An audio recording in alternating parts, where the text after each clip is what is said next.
50% no solo. Ou seja, para aquelas áreas com saturação por base menor do que 50%, as produtividades foram mais baixas quando em comparação com áreas com saturação por base acima de 50%. E aí os melhores resultados com saturação na casa de 70% e 80% na camada de 0 a 20 centímetros do solo, ok? Mas, Larissa, quando a gente fala de calagem, de acidez superficial, eu devo considerar que existem diferentes tipos de calcário. E como que eu sei qual calcário escolher? Né?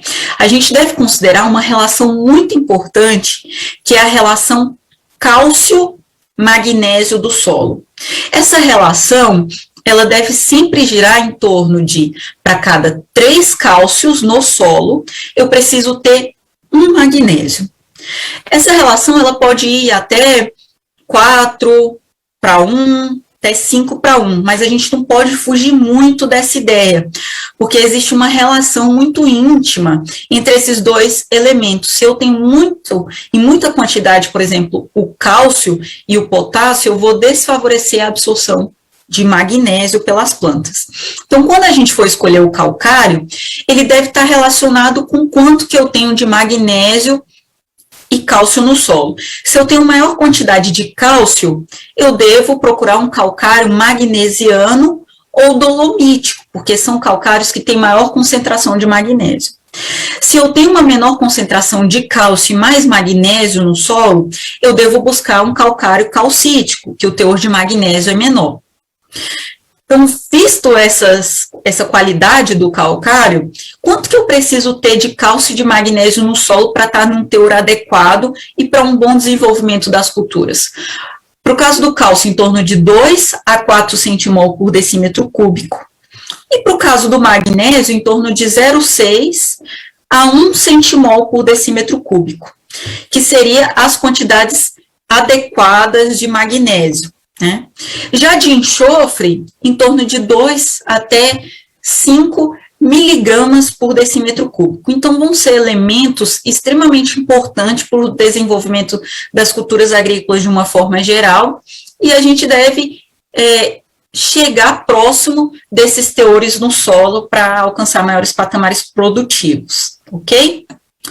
Pessoal, então, visto um pouco sobre a acidez superficial, a gente vai falar um pouquinho sobre a acidez de subsuperfície. Aqui no Brasil, tem se falado muito sobre esse tema, que é a correção do perfil do solo, né? Que é principalmente associado para o maior crescimento das raízes.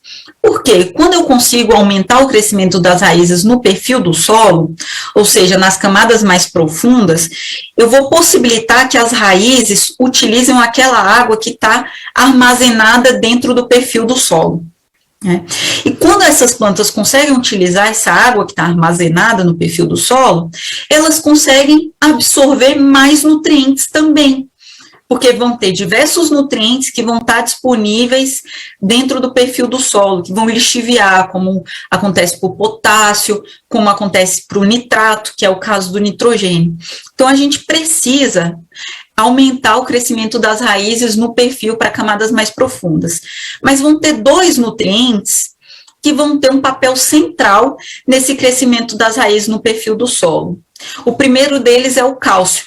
Então, a gente precisa aumentar os teores de cálcio nas camadas abaixo de 20 centímetros de profundidade do solo e reduzir a concentração de alumínio, ou seja, a quantidade de alumínio dentro do solo, né?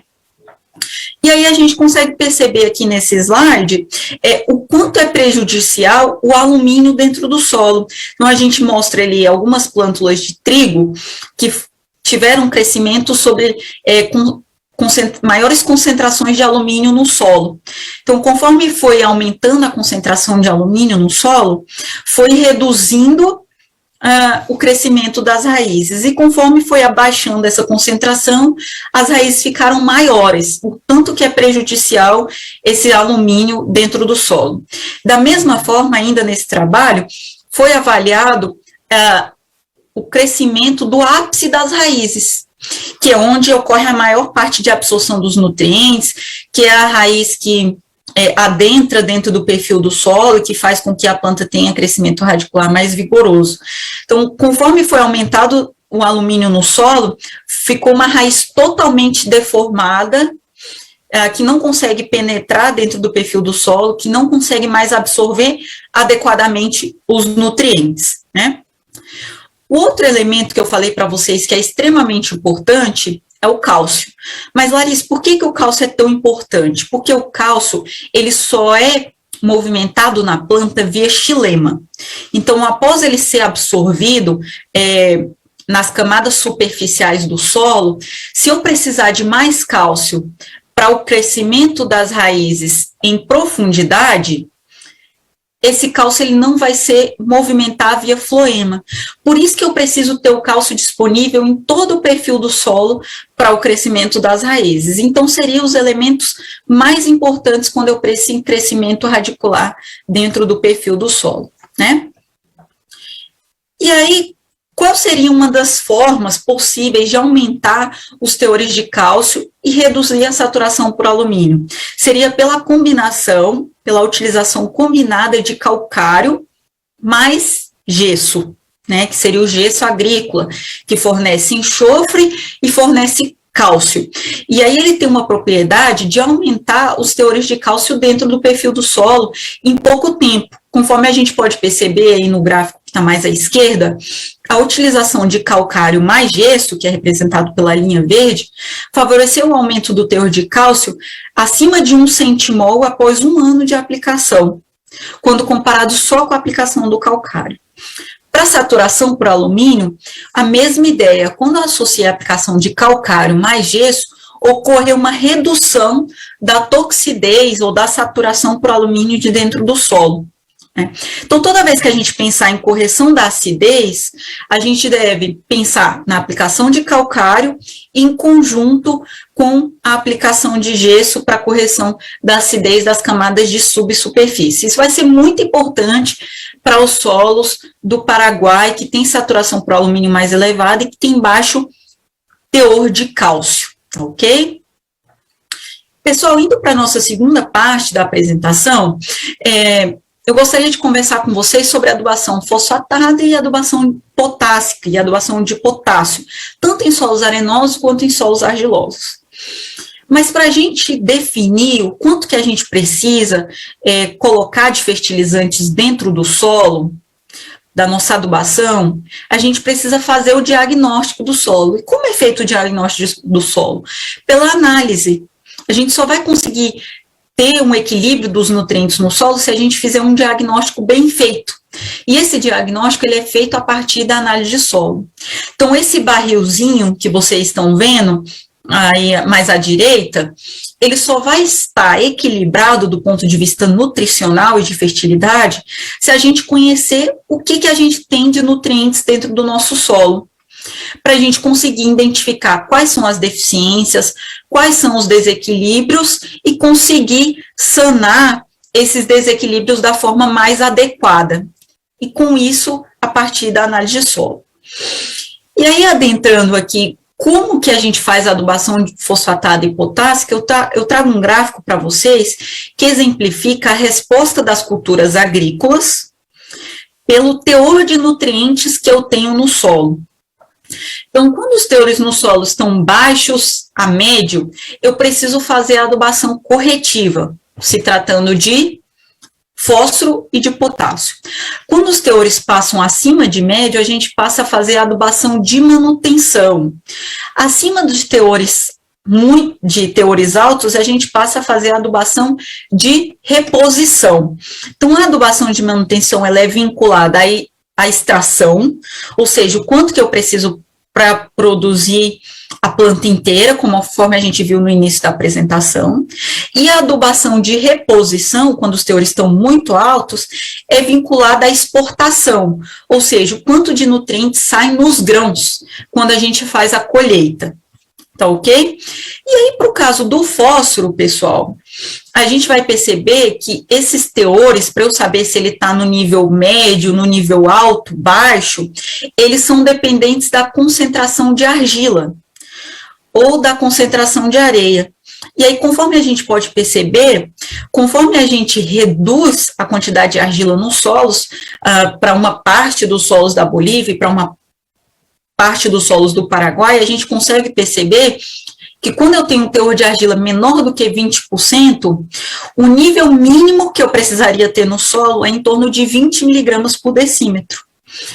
Quando o teor de argila sobe, vai reduzindo essa quantidade de fósforo que eu preciso. Então, o teor de fósforo no solo, para eu saber se ele está alto ou baixo, ele vai ser dependente do quanto de argila que eu tenho no solo. Já para o teor de potássio, ele vai ser dependente da capacidade de troca catiônica. Então, para aqueles solos que têm CTC, ou seja, a capacidade de troca catiônica menor do que 5%, eu precisaria de em torno de 45 miligramas por decímetro cúbico de potássio disponível no solo.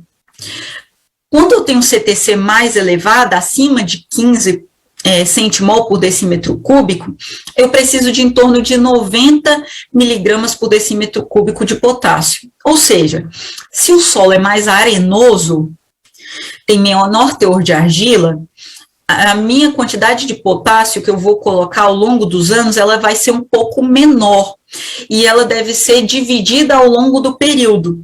Já no caso de solos com teor de argila mais elevado, eu posso fazer aplicações únicas com maiores quantidades de potássio, porque ele não vai perder no processo de lixiviação de lavagem dentro do perfil do solo, né? Então, a determinação de potássio ela vai ser dependente da capacidade de troca catiônica do solo. Pessoal, então, apenas para exemplificar, eu trago aqui para vocês um exemplo de uma adubação de fósforo quando eu tenho um solo com baixo teor de fósforo.